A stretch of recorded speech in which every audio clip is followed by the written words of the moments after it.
আল্লাহ পাক রব্বুল আলামিন পবিত্র কোরআনের সূরা আন-নাহলের 99 নম্বর আয়াতে আল্লাহ পাক রব্বুল আলামিন বলেন ওয়াল্লাযী আনসালা মিনাস সামাই মা'আন ফাখরাজনা বিহি নাবাতা কুল্লি শাইইন فأخرجنا منه خضرا ونخرج منه حبا متراكبا ومن النخل من طلعها قنوان دانية وجنات من أعناب وزيتون ورمان ومتشابها وغير متشابه انظروا إلى ثمره إذا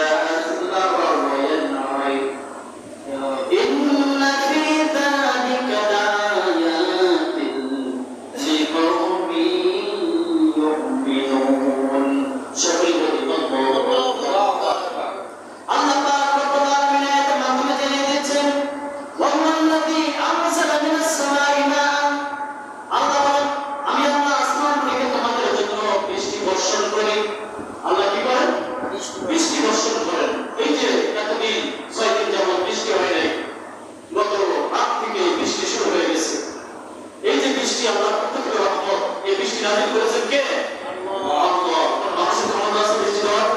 বলেন কোন মানুষের পক্ষে এই বৃষ্টি বর্ষণ করার ক্ষমতা নাই, ক্ষমতা মালিক হলো আল্লাহ। আল্লাহ সেটাই জানিয়ে দিচ্ছেন ওয়াল্লাযী আনজালা মিনাস সামাই মা'আন আমি আল্লাহ আসমান থেকে বৃষ্টি বর্ষণ করেছি তোমাদের জন্য। আমি আল্লাহ প্রতিনিয়ত তোমাদের জন্য বৃষ্টি বর্ষণ করে ফাখরাজনা বিহি নাবাতা কুল্লি শাইইন এবং আমি আল্লাহ বৃষ্টির মাধ্যমে বিভিন্ন প্রকার ফসলকে দুনিয়ার জমিনে উৎপাদন করে থাকি। সকলে বলি সুবহানাল্লাহ। আল্লাহ পাক রব্বুল আলামিন দুনিয়ার জমিনে মানুষ এবং জিন জাতিকে সৃষ্টি করেছেন, উদ্দেশ্য হলো ইবাদত। উদ্দেশ্য কি? ইবাদত। ইবাদত। আল্লাহ পাক রব্বুল আলামিন কোরআনের আয়াতে জানিয়ে দিচ্ছেন ওয়া মা খালাকাতুল জিন্না ওয়াল ইনসা ইল্লা লিয়াবুদুন। সকলে বলি আল্লাহু আকবার। আল্লাহ পাক রব্বুল আলামিন তোমাদের জানিয়ে দিচ্ছেন ওয়া মা খালাকাতুল জিন্না আমি আল্লাহ সৃষ্টি করেছি দুনিয়ার ভিতরে জিন ওয়াল ইনস এবং সৃষ্টি করেছি মানুষ ইল্লা লিয়াবুদুন শুধুমাত্র দুনিয়ার জমিনে আমি আল্লাহর ইবাদত করবে। উদ্দেশ্য কি? ইবাদত। উদ্দেশ্য কি? ইবাদত। ইবাদত। আপনাকে আমাকে কিন্তু আল্লাহ সৃষ্টি করে দেন। আপনি আমি মনে করতেছি না দুনিয়া আসছি আবার চলে যাব, বাপ দাদা যেমন দুনিয়াতে আসছিল আমরাও একইভাবে আসছি আবার চলে যাব, দুনিয়া কিছুদিনের জন্য খেলতে আসা, এগুলো মনে করলে আপনি সব থেকে বেশি অনেক শিক্ষিত হতে পারেন আপনি, কিন্তু সব থেকে বোকার মতো কাজ আপনি করবেন। কথা ঠিক না? সব থেকে বুদ্ধিমান হলো এই ব্যক্তি। আল্লাহ রাসূল সাল্লাল্লাহু আলাইহি ওয়াসাল্লাম বলেন দুনিয়ার জমিনে থাকা অবস্থায় যে ব্যক্তি নেক আমল সঞ্চয় করলো, নেক আমল দিয়ে ওই হাসরের ময়দানে উঠলো, ওই ব্যক্তি হলো আল্লাহর কাছে সবথেকে প্রিয়। সকলে বলি সুবহানাল্লাহ। এবং সব থেকে বুদ্ধিমান হলো ওই ব্যক্তি যে ব্যক্তি দুনিয়াতে থাকা অবস্থায় নেক আমল সঞ্চয় করে আল্লাহর দরবারে উপস্থিত হলো। সকলে বলি সুবহানাল্লাহ। এই জন্য আপনাকে আমাকে আল্লাহ পাক রব্বুল আলামিন দুনিয়াতে সৃষ্টি করেছেন, উদ্দেশ্য আছে একটাই, উদ্দেশ্য হলো তার ইবাদত। উদ্দেশ্য কি? ইবাদত। তার ইবাদত করতে হবে, তার গোলামি করতে হবে, তার দাসত্ব করতে হবে। এই জন্য আল্লাহ পাক রব্বুল আলামিন আপনাকে আমাকে সৃষ্টি করেছেন। এই সৃষ্টি করেই আল্লাহ শেষ করেন নাই। আল্লাহ পাক রব্বুল আলামিন সৃষ্টি করার পরে এই দুনিয়ার জমিনে চলার জন্য আপনারা কোনো রাস্তার আয়োজন করেছেন। আল্লাহ পাক রব্বুল আলামিন সুন্দর খাবারের ব্যবস্থা করেছেন। শুধু তাই নয়, আল্লাহ পাক রব্বুল আলামিন পৃথিবীর মানব জাতির প্রয়োজনের জন্য যা যা প্রয়োজন এই সব কিছুর ব্যবস্থা আল্লাহ কিন্তু করেছেন। সব কিছু ব্যবস্থা করেছেন, নিয়ামত দান করেছেন, গাছে গাছে বিভিন্ন প্রকার ফল ফলাদি আল্লাহ তাআলা দান করেছেন। এই সব কিছু দান করার উদ্দেশ্য হলো একটাই, এই সব কিছু দেওয়ার উদ্দেশ্য হলো একটাই, এই বান্দা শুকরিয়া দান একমাত্র আল্লাহ রাব্বুল আলামিন করবে।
করুন।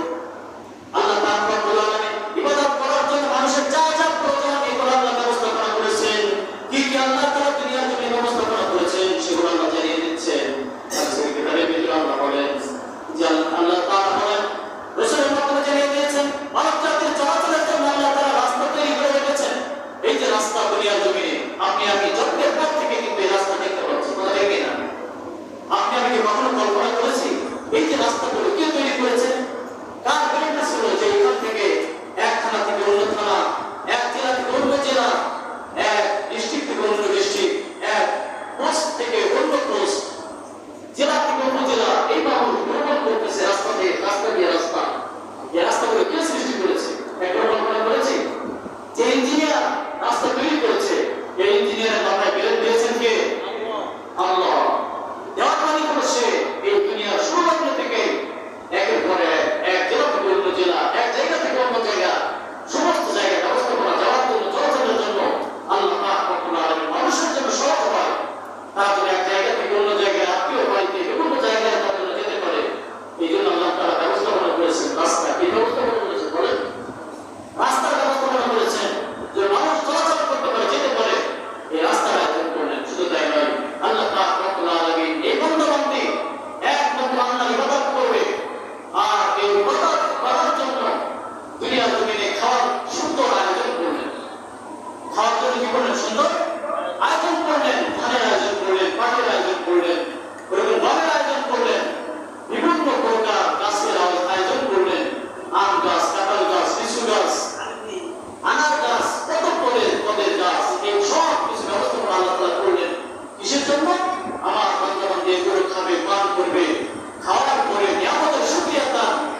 সকল বলে সুবহানাল্লাহ। এরপর আল্লাহ বলেন ওয়া মিনান নাখলি মিন তুলাইহা কিনওয়ানুন দারিয়া। আল্লাহ বলেন ওয়া মিনান নাখলি, আমি আল্লাহ খেজুর গাছের মাটি থেকে মিন তুলাইহা কিনওয়ানুন দারিয়া, খেজুর গাছের মাটি থেকে আমি আল্লাহ ঝুলন্ত কাঠি তারকে কত পরিমাণে করি। সকল বলে সুবহানাল্লাহ। এই যে খেজুর গাছ আজকে আমি দেখতে পাই, এই খেজুর গাছের মাটি থেকে আল্লাহ তাআলা কি করেন, ঝুলন্ত কাঠি নির্গত করেন। এই কাঠিতে কোনো খেজুর হয় না। আল্লাহ এটাও সৃষ্টি করেন। শুধু তাই নয়, এই গাছের লাগাই খেজুর গাছের সময় যখন হয় গাছ কাটা, এই সময় গাছের ভিতরে আল্লাহ পাক রব্বুল আলামিন সুন্দর রসের আয়োজন করেন। সকলে বলুন সুবহানাল্লাহ। এগুলো করেন কে? বলেন আল্লাহ। আল্লাহ না দিলে আমরা সারা জীবন যদি ওই গাছের গোড়ায় বিভিন্ন পদ্ধতিতে, বৈজ্ঞানিক পদ্ধতি বলেন, তাবিজ পদ্ধতি বলেন, যাই করেন না কেন, ডাক্তারি পদ্ধতি বলেন, যা কিছু করেন না কেন, সারাদিন যদি ওখানে চেষ্টা করেন গাছের গোড়ায়, আপনি রড বাইর করতে পারবেন আল্লাহ না দিলে? জীবনে সম্ভব না। এগুলো বিশ্বাস করা না বলে ইমান। বিশ্বাস করার নাম কি? ইমান। আল্লাহকে বিশ্বাস করতে হবে এইভাবে, আল্লাহকে চিনতে হবে এইভাবে যে আল্লাহ সব কিছু পারে। কথা ঠিক কিনা? তো সেটাই আল্লাহ বলছেন, আমি আল্লাহ ঝুলন্ত কাঠি নির্গত করি। ওয়া জান্নাতুম মিন আনাবিন। এরপর আল্লাহ বলেন আমি আল্লাহ ওয়া জান্নাতুম মিন আনাবিন, আমি আল্লাহ বাহির করি ওরা আঙ্গুরের বাগান আমি আল্লাহ সৃষ্টি করি। ওয়া যাইতুনা, এবং যাইতুনের বাগান, ওয়া রুম্মানা, এবং ডালিমের বাগান, মুতাশাবিহান ওয়া গায়রা মুতাশাবিহ। আল্লাহ বলেন এগুলো বিভিন্ন প্রকার, একই রকম হয় আবার ভিন্ন ভিন্ন হয়।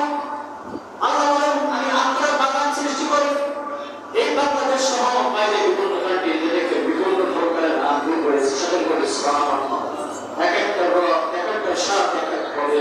শুধু তাই নয়, আল্লাহ তাআলা সাইতুল সৃষ্টি করেছেন। বর্তমান এবং আল্লাহ পাক রব্বুল আলামিন তালিম সৃষ্টি করেছেন। সকল করে সুবহানাল্লাহ। এক একটা ফলের রং এক রকম, এক একটা ফল দেখতে এক এক রকম, এক একটা ফল একই জমিনে সৃষ্টি, কিন্তু আম গাছের স্বাদ আলাদা, কাঁঠাল গাছের স্বাদ আলাদা। কথা ঠিক কিনা? আম গাছের ফল খেতে এক রকম, কাঁঠাল গাছের কাঁঠাল খেতে আরেক রকম।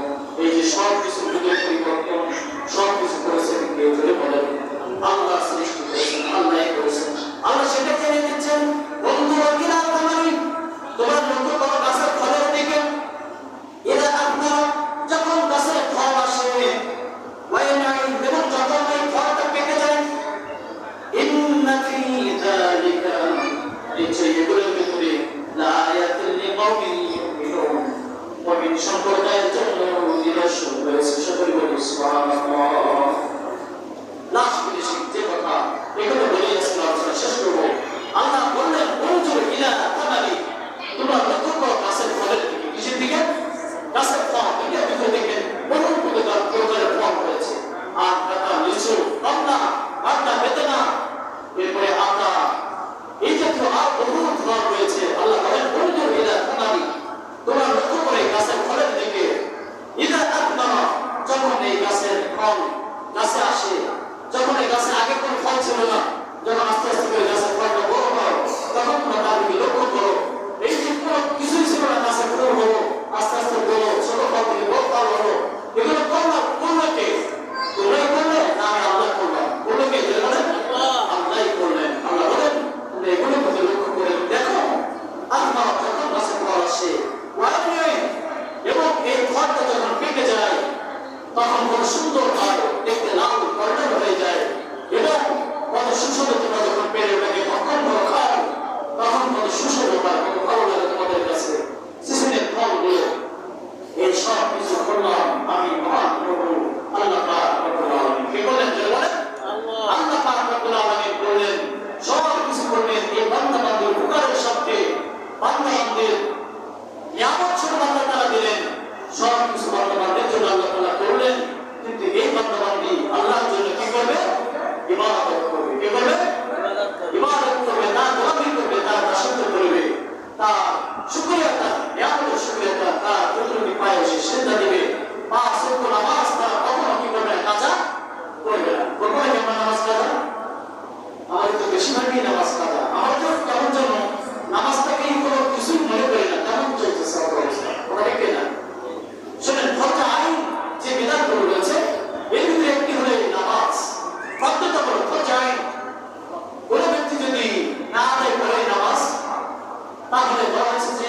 সময় ওরকম ফাসেক হয়ে যায়। কি হয়ে যায়? ফাসেক অন্তর্ভুক্ত হয়ে যায়, মুনাফিক অন্তর্ভুক্ত হয়ে যায়। এই জন্য নামাজকে গুরুত্ব দিতে হবে। আপনি এখন নামাজ যদি কাজা করেন, তা 2,88,000 লক্ষ বছর জাহান্নামের আগুনে জ্বলতে হবে।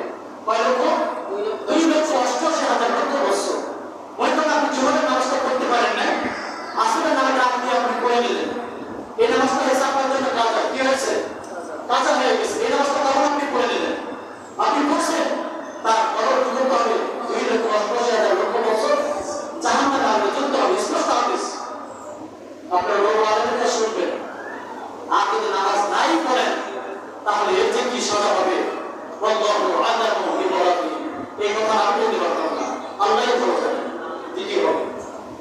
এই জন্য এই নামাজের কথা প্রতি জীবন বলি আপনাদেরকে, এই জন্যই বলি যে আসুন আমরা সকলে নামাজ আদায় করি, আল্লাহ হুকুম মেনে চলি। আল্লাহ হুকুম মানার ভিতরেই থাকে সফলতা। দুনিয়ার ভিতরে যে যেদিকেই দৌড়ে না কেন, কোনো দিকেই শান্তি নেই। শান্তি পেতে হলে আমাকে আল্লাহ এবং রাসূলের আনুগত্য অনুসরণ করতে হবে, কোরআন সুন্নাহ মেনে চলতে হবে, তাহলে শান্তি আমরা দেখা পাবো। আল্লাহ এবং রাসূলের সাক্ষাৎ কিয়ামতের ময়দানে পাবো। তিনি সকলাই জান্নাতের মালিক হয়ে যাবো। কথা ঠিক কিনা? আল্লাহ পাক রব্বুল আলামিন আমাদের সকলকে পাঁচ ওয়াক্ত নামাজ জামাতের সাথে আদায় করার তৌফিক দান করুন। সকলে বলি আমিন। আমিন। বক্তব্যে যে সমস্ত ছাত্রছাত্রী অনেকে আসে না, আর কাউকে বক্তব্য চলবে, সকলে বক্তব্যে ছাত্রছাত্রীগুলো পাঠাই দেবে বক্তব্যে। যেমন এই বলে আমার আজকের মতো আলোচনা শেষ করছি।